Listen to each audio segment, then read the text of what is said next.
Several of us from Sravasti Abbey traveled to Southern California over the weekend with the expectation of spending some time with His Holiness the Dalai Lama. It was quite a lesson for all 1,800 or more, and I have no how many thousands of people actually were signed up for the public talk.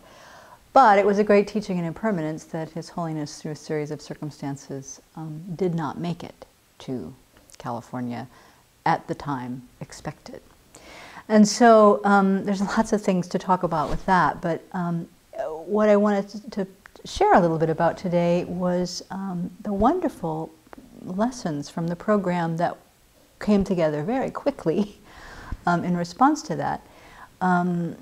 Ken Rinpoche, who is the abbot of Ganden Shartse, taught, and then Thupten Jinpa, who was there, along with Bob Thurman, gave the public talk in the afternoon. And His Holiness's topic was ethics and meditation, and so they carried on with that theme and brought out some things that were, I thought, very illuminating. Surprised me, actually. I learned quite a bit from their talks. And then the next morning we woke up and there was a headline that Osama bin Laden had been killed. So somehow all of these things are kind of coming together in my mind. So I just wanted to share some thoughts about that. Jinpa shared that His Holiness, since the very first time he started teaching in the West, in Europe, in the 70s, he was already talking about how the world is getting smaller. And in those days, what he was citing was, the economic interdependence, that world markets were affecting each other more and more and more. That there was a time when you could just sell stuff in the village and the money sort of stayed right there, but now it was circulating. And he was talking about environmental concerns. The toxic waste effects don't end at the country's borders, they actually spill over, and so that the influences of around the world that we were already experiencing in the 70s were showing that what was happening in the environment was going to affect the whole planet. So of course today with the digital revolution, that smallness is just a fact of life. We all are very aware of each other around the planet. And from the beginning, His Holiness was never interested in converting people to Buddhism. But he did, as Jinpa had a beautiful way of saying it, he wanted to bring the treasures of the Buddha's teachings to bear on the benefit to the right of the world. That's what he wanted to share, the particular treasures of Buddhism.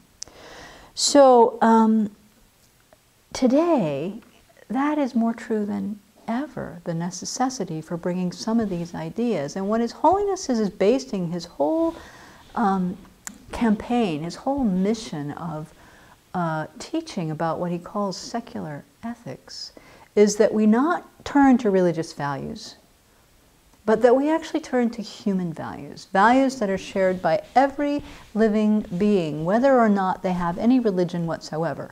The religions, he says, of course, already hold these values that benefit others. But there's a whole world of people who have no religion, but we're all sharing basic human values. And His Holiness's vision, this is one of the things that surprised me because it was so wide open, is that he is concerned about the survival of the planet. He is teaching for the survival of the human race. And that's the image that he holds as he's sharing what we have as human beings to rely on. So His Holiness speaks very frequently about his belief that humans are biologically inclined towards kindness. And he cites as his proof for that the fact that from the moment of birth, a child, a baby, is reaching for its mother's breast.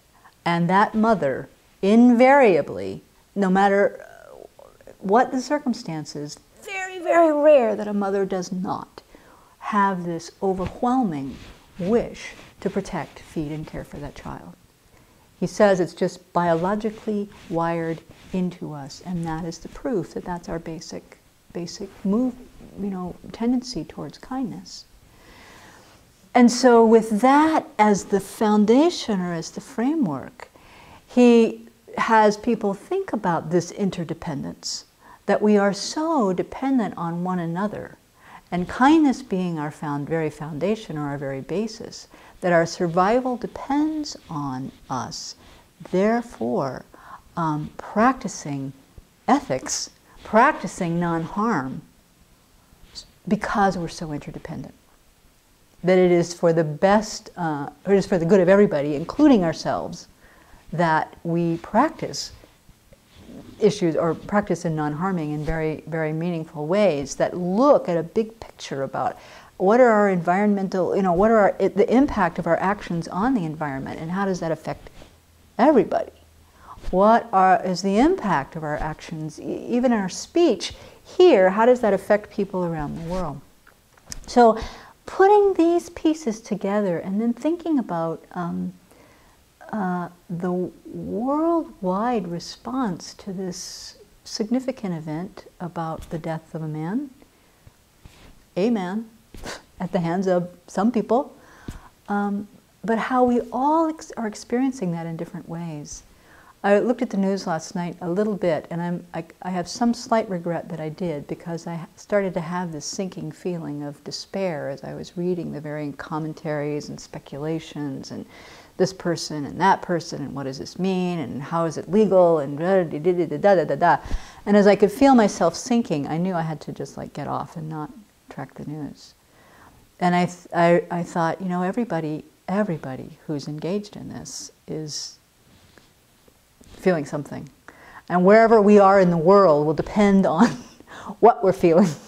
Wherever we are kind of individually, personally, wherever our basic values are will also affect how we respond. But everybody who's engaged in this news, and this is news around the world, is going to have a response to it. So what do we, those of us who turn to His Holiness for guidance, or those of us who at least resonate with His message, what can we do right now?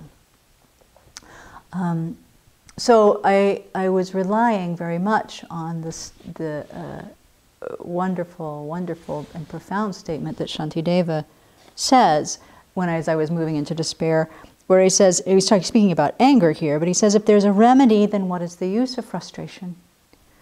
If there is no remedy, then what is the use of frustration? We can insert despair in that sentence and mean exactly the same thing. If there's something I can do, then what is the use of despair? Just do it. Take that energy that was sinking and take action. If there is nothing I can do, what is the use of despair? Don't waste the energy.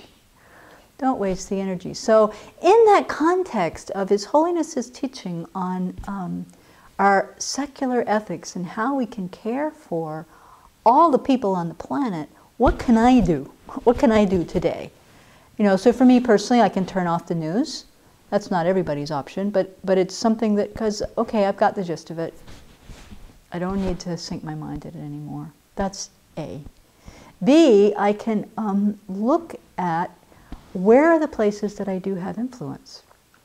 Here at the Abbey, the values are quite shared, but I don't know, I can give a little talk on BBC today and really, really share with us that we rely on these things of really looking at what is our basic nature. Is kindness truly, can we really look in our own minds, listen to His Holiness's thought, and cultivate a confidence and a faith that our basic nature really is that? To trust that about ourselves, and to cultivate then the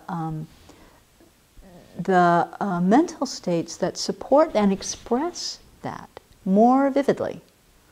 Not squashing or denying that we're also filled with afflictive emotions, but cultivating actively the positive ones that counteract that. That's something significant we can do in the world today. We can speak up in our offices or in our families when we hear people ranting, railing, angry, not in a way to correct them or override them, but to bring a feeling of compassion into the settings that we find ourselves in. So there's a lot we can do. We have no control over what happens in the White House today, but we do have some influence in our own house. And that's where that's where our ethical action begins, that practice of non-harming. So anyway, there was a beautiful, beautiful experience actually of being in California, and we were very sad not to have His Holiness, and very enriched by the Dharma sharing that happened there. So the timing was no accident. And so I offer that as a way of maybe helping to alleviate some of the unnecessary suffering that we may be going through, and to help support others in this time.